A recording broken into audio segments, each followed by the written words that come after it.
بسم الله الرحمن الرحيم الحمد لله رب العالمين واشهد ان لا اله الا الله ولي الصالحين واشهد ان سيدنا ونبينا وعظيمنا وحبيبنا محمد رسول الله ادى الامانه وبلغ الرساله ونصح الامه صلوات الله عليه وعلى اله واصحابه اجمعين ثم بعد السلام عليكم ورحمه الله وبركاته. Alamdарды жараткан Аллах Таала мактоолор, пайгамбарга дуа саламдардан кийин урматтуу мусулман бир туугандарым баарыңарга Аллах Тааланын тынчтыгын, рахматын, берекесин каалап саламдашам. Ассаламу алейкум ва рахматуллахи ва баракатух. Пайгамбарыбыз саллаллаху алейхи ва саллам өзүнүн хадисинде Имам Албани сахих хадистердин катарында чыгарган хадисте юнадиллахи яумал кияма айна жирани айна жирани айна жирани hadiste kıyamatта Аллах Таала тарабынан нида кайрылуу болот дейт. Менин кошналарым кайда? Менин кошналарым кайда? Менин кошналарым кайда десе, фатакулул малаикату мен янбаг ан южавирка я Аллах. Ey Allah, сага кошна болууга ким татыктуу боло алат? Сага кошналыга ким татыктуу боло алат дегенде Allah Tebaraka ve Teala ayna ummaril masajid. Meçitlerdi qozdogondor, meçitти kurgandar kayda deydi eken. Başka bir rivayette ayna qurra'il Kur'an, Kur'andı qoz okugandar, Kur'an okuvchilar kayda deydi eken. Hurmatlı musulman bir tuğan, bul hadiste kıyamatda Allah Tebaraka meçitти kurgandar, ova Kamçıbek Kıdırşayıç uşunday Alım çubak ağacının atına Jakşınakay qoz meçitти kurup koydu. Meçittin qozduğu kuruluşu bu özünce bir kuruluş. Birok negizgi kuruluş barpı aylının jaştары, aksakaldары bu жерге kelip ruku sajda kıluu menen, tasbih tahlil aytuu menen, 5 vakt namazdı cemaat menen okuu menen, uşul jerde Kur'an okulu menen, çubak ağacının jolun joldop ilim okuu menen, meçittin negizgi kuruluş oşonda bolot. Meçittin люстралары менен башкасы менен коздугу эмес. Негизги коздугу барпынын аксакалдары ушул жерде алакан жайып элине жерине бата кылса. Келечек муундар артында отуруп аксакалдарды сыйлап урматтап турса. Урматтуу мусулман бир тууганым пайгамбарыбыз саллаллаху алейхи ва саллам "Мен лам яшкурин нас ла яшкуриллах." Бендеге разы болбогон Аллах Таалага разы боло албайт дейт. Мен бүгүн ошондой залкар өткөн алымыбыз Ustazımız çubak ağacının arbağın sıylap, özü paydavalına kelip katışkan ele, oşonun atını koyup, uşul meçitte akırına çe bütürgön, Kamçıbek Mırza Allah Tebaraka kılgan hayır ihsanınızды kabul kılsın, imanda, İslamda beken bolun, jaratkan Allah Taala daim sizge ak jolda körsösün, ak joldu жүрүү nasip etsin, aram joldan, aram bagıt berүүчүлөрдөн, aram insanlardan, koynunda kotur taşı var insanlardan Allah Taala alыс kılgan bolsun. Kılgan uşul meçitiniz Allah Tebaraka kabul kılıp, kıyamatta janagı menin koşnalarım kayda degen çakırıktagı insanlardan bolup, beyişke kirudi Allah Tebaraka nasip etsin. Hurmatlı musulman bir tuğanım, Kamçı Mırza özünün mildetini atkardı. Bugün bizdin barpaylığımızga meçitke mufti baş bolup, kazılar döş bolup, alımlar bari kelip açıp ketti, koz açılış boldu dep büttü debegile. Negizgi mildetinger emi başladı. Negizgi mildet emne hurmatlı musulman bir tuğan. Meçit karan, kanday qoz, jaratkan Allah Taala'nın үйü. En qoz Tatınakay meçitlerden birisi. Jaratkan Allah Tebaraka bul, men meçit kuruu jönündө, meçitin soğu jönündө inşallah başka ustazlarımız köp aytar. Men aytayın деген mesele, uşu meçit uşunday saktap kaluu. Jaratkan Allah Tebaraka keremetli Kur'anda, ya eyyuhellezine amanu Huzu zinatakum inda kulli mescidin. O Allah'ın barlığına bilgin iman keltirgen benderi huzu zinatakum inda kulli mescidin. Ar meçitke bargan kezde, ar sajda kılam degen kezde zinattu kiyimiңерди kiygile deydi. Jakşınakay jasanıp kelgile. Men ötkönde bir cuma bayanda ayttım. Eger birөөңдө эртең jurt başçı kabul alam dese, je bir deputattın priyomuna baram deseniz, je şaharga barıp Kamçıbek Kıdırşayıç priyomga çakırsa, taң atыкча ойлоносуз, кайсы кийимди кийип барам, кайсы галстугумду тагам, барганда эмне деп сүйлөймүн, негизги маселени эмнени айтсам деп.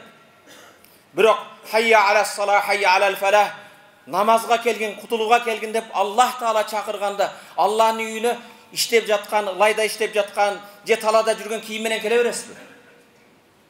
Аллах хузу зинатакум инда кулли масжидин. Ар мечитке барганда зинатыңарды алгыла дейт. Могу мечиттен урматтуу мусулман бир тууган, ушул жердеги жамаат мечиттин айлана чөрөсүнө тазалыгына силер көңүл бурасыңар эми. Эркектерге бир жагымдуу хадис, урматтуу мусулман бир тууган, ихражил кимама. Ушул мечиттин ичинен кээ бир таштанды, бир нерселерди алып чыгуу, мечитти тазалагандык хурул айын дейт. Бейиштеги хурул айындардын калыңы махры болот экен. Ар мечитке келгенде тазалыкка көңүл буралы. Кечиресиздер, кээ бир инсандар бар, биз менен жашаган инсандар, кээ бир аксакалдар келет да, дайым өзүгө Аллах Таалага ахиретке барганда мага ушул сооп болсун деп дайым келгенде мечиттин айланасында тикен барбы, чөп барбы жулуп, тазалап, кээде келип мечитке келип ошо даараткананы тазалагандар бар. Бирок кээ бирлер келип, ой, сууң жылуу эмес го, башкага дегендей келип, милдет кылып келгендер бар. Бул мечит кимдин үйү? Камчыбек мырзанын үйү эмес. Бул Аллах Тааланын үйү. Ошондуктан андай боло турган болсо, Аллах Тааланын үйүнүгө урматтуу мусулман бир тууган тазалыгына көңүл буралы. Айлана чөрөсүнө көңүл буралы. Анан Кудайым буйрса, Чубак ажынын мечити дегенден кийин Кыргызстандын бардык булуң бурчудан, кошуна мамлекеттерден зияратка келгендер болот. Ошолор келген кезде бүгүнкү ачылышындай кандай тазалык, кандай жип-аржыты болсо ошо бойдон калыш керек. Эми аксакалдар кээ бирлер пенсияга чыккан кылар иши жок. Элестетип көрүң. Пайгамбарыбыз саллаллаху алейхи ва салламдын заманында бир кара тоору болгон Эфиопиядан келген аял бар экен. Күндөрдүн биринде Пайгамбарыбыз саллаллаху алейхи ва саллам ал аялдын кызматы эмне экен? Мечиттин айланасын шыпырып, мечитти жипар жыттантып турат экен. Пайгамбар бир күн келди, баягы кара аял көрүнбөй калды го деди. Сахабалар айты, я Расулулла, кечинде каза болду эле, сиздин уйкуңузду бозгубуз келген жок. Жаназасын окуп көмүп койдук дедиле Пайгамбар саллаллаху алейхи. Афала азантумуни 3 жолу. Мага айтсаңар болбойбу? Мага айтсаңар болбойбу? Сахабалардын көз карашында жөнөкөй бир шыпырган дворница дейсизби? Бир тазалыкка көңүл бурган аял дешиңиз мүмкүн. Бирок Пайгамбардын көз карашында бул өтө улуу. Кайда, эмне үчүн мени айтпадыңар? Я Расулулла, сизди ойготкубуз келген жок деди. Пайгамбар дуллина ала кабриха. Анын кабрын мага көрсөткүлө деп мүрзөсүнө келип, мечитти шыпырган кара аялдын мүрзөсүнө туруп Пайгамбар 4 такбир айтып жаназасын окуду. Урматтуу мусулман бир тууганым, Пайгамбар саллаллаху алейхи ва салламдын ошо жаназасына, дуасына татыктуу болгон эмнеде болуп атат? Ошол аялдын мечиттин тазалыгына көңүл буруусу. Муну ар бирибиз кылсак болот. Андай боло турган болсо, келиңиздер, ушул курулган мечитти биз дайыма көздүн карегидей таза сактайбыз. Себеби биздин маркум устазыбыздын атына курулган мечит, бетте зияратчылар көп болот. Ошол эле кезде бул жерде устаздын жолун жолдоп илим билим болсун. Урматтуу мусулман бир тууганым, Пайгамбар саллаллаху алейхи ва саллам man akala thuman aw basalan falya'tazil jama'atina aw faly'atal masajidina. Пайгамбар саллаллаху алейхи ва саллам кимде ким чеснок жеген болсо, кимде ким пияз жеген болсо, мечитке келбей эле койсун, биздин жамааттан үзүлсүн дейт, жамаатка келбе дейт. Билесиздер, мына азыр пандемия убагында көз айтып чеснок өтө жакшы экен. Ооба, чеснок пияздын канчалаган бактерияны, микробду өлтүрүүгө эң пайдалуу тамактардан бирөөсү. Бирок Пайгамбарыбыз саллаллаху алейхи ва саллам ошого карабастан, кимин чеснок жеген болсоң, пияз жеген болсоң, жамаатка келбегин дейт. Хадистин уларында fa innal malaikata tata'azza bima yata'azza nasu bani adam minhu. Себеп периштелер адам баласы жийиркенген нерседен периштелер да жийиркенет дейт. Муну айтайын деген, ошол адал болгон чеснок жеген болсоң, пияз жеген болсоң, келип мечитке жыттандырба. Мечитте жамаатта жаныңда турган адамга жаман жыт менен ыза бербе деген сөз болсо, мен айтайын деген маселе, келгиле урматтуу мусулман бир тууган, мондай таза мечитке келгенде наскилерибизди жууп келели. Жакшынакай таза кийинип келели. Сиздин баскан жерге бирөө башын коюп сажда кылат ал жерде. Ошол эле кезде урматтуу мусулман бир тууган, баягы аятта бекерге айткан жок, бул Абдушкүрдүн буйругу эмес.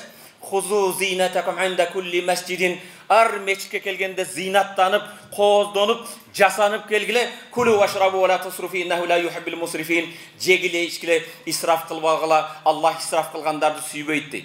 Урматтуу мусулман бир тууганым, бетте жаңы кийим менен келиш шарт эмес. Жуулган кийим менен келели. Мечитке намазга отдельно коюп койсок болобу? Тилекке каршы кээде жумага келесиңиз, жамаатка келсеңиз, кээ бирөөнүн жанында туруш өтө кыйын. Пайгамбарыбыз саллаллаху алейхи вассалам эң сүйгөн нерселер хуббиба илайя мин дуньякум ас-салас. Аллах мага бул дүйнөдөн 3 нерсени сүйдүрдү деп пайгамбарга Аллах таала тарабынан сүйдүрүлгөн бир нерсе ат-тыйб. Жипар жыттануу. Эң жипар жытыңызды кафеге, ресторанга отурушка себеп эмес, мечитке жыттанып келин. Эң жипар жытыңыз мечитте болсун. Дагы пайгамбар Аллах саллаллаху алейхи вассалам эң сүйгөнүнө ва куррату айни фис-сала, менин көзүмдүн эң кубанганы еврону, долларды көргөндө эмес. Намазда, саждада турган кезде, Аллах тааланын асты мечитке келген кезде. Мечитке келген кезде бүгүн кандай майрам кубанып келдиңер, муфтини көрөт экенбиз, паланч жаңы чубагаж мечит ачылды дегендей, ар намазга өзгөчө ошондой келиңиздер. Урматтуу мусулман бир тууганым, бул мечит бардыгыбыздын мойнубуздагы аманат. Пайгамбар саллаллаху алейхи ва саллам "Мен бана лиллахи масжидан валау камифхаси кататин баналлаху лаху байтан фил жанна." Бирөө Аллах жолунда бир мечит салса, ал мечит бир чымчыктын уясынча көлөмү болсо да, Аллах ал адамга бейиштен үй берет дейт. Өмүрүңүздө чымчыктын уясынча мечит көрдүңүзбү? Эч ким салбайт, бирок ошончо салым косса деген сөз. Ошончо салым косса деген сөз. Бул мечиттин биз тилекке каршы биз кыргызстандыктар ачуу чындык мындай сөбөккө жетсин ачык айтайын. Биз кээде ошо жанагындай соопторубузду арабтарга, башкаларга берип коебуз дагы, кээ бир айылдар ошол мечитте жылуусу чыкпаса да имамга арабың айтпайсыңбы? Тараткананы оңдоп койсун. Биз эмне кылабыз анда биз? Сиздин дооруңуз каякта? Мен шаардын четинде, шаардан 40 километр алысыракта биздин ар жактан көчүп келген кыргыз бир туугандары жашаган айылды билем. Ошол айылда бир өзбек аксакал бар. Эрте менен келет экен да. Мечиттин айларасында тикенди чабат, чөптү чалат, даратканага кирип кагаздар коюп коет, башка кылат. Бирок ошол эле кезде биздин кээ бир аксакалдар келип, Тажыбай, не жылуусуңду иштеткен жоксун?" Тажыбай эмне? Имамдык кылганы жетишпейби сага? Тажыбай эмне? Мечитти тазалаш керекпи? Ошондой болбосун демекчимин, урматтуу мусулман бир тууганым. Ушул жерде мен ойлоп атам, азыр барпыда кээ бир аксакалдар айтып койду. Камчыго мечитти салып койду. Кудай кааласа, мен өткүчөм, мечиттин айланасына гүл отургузам. Мен багбан болом деп ниет кылды бирөөсү. Аллах ниетиңизди кабыл кылсын. Урматтуу мусулман бир тууганым, бул Аллах тааланын үйү, бардыгыбыздын мойнубуздагы аманат. Ошо ар ким өзүнүн колуна жараша. Бирөө бир канча эме кылат. Урматтуу мусулман бир тууганым, Пайгамбар саллаллаху алейхи ва саллам ошондой бир камиф хаси кататын, бир чымчыктын уясы, ошончо салым кошо албайбызбы? Эми бул кишинин милдети бүттү, миссиясы. Силерге өткөзүп берди. Айылдагылар эми 5 вак азан айтылган сайын келип, ушу мечитти кооздоп, рүкү менен, сажда менен, ибадат менен кооздойсуздар дейм. Албетте бул жерде канча рүкү кылынат, сажда кылынат, бул жерде тасбих, тахлил айтылат. Иншалла сизге, сизди тарбия кылып өстүргөн ата-энеңизге сооптор иншалла жетип турат. Мечитиңиздер кут болсун, аман болуңуздар, бар болуңуздар. Аллах таала силерди угуучу бенделерден кылып, уккан аят, хадиске амал кылып насип этсин. Аман болуңуздар. Ассаламу алейкум ва рахматуллахи ва баракатух.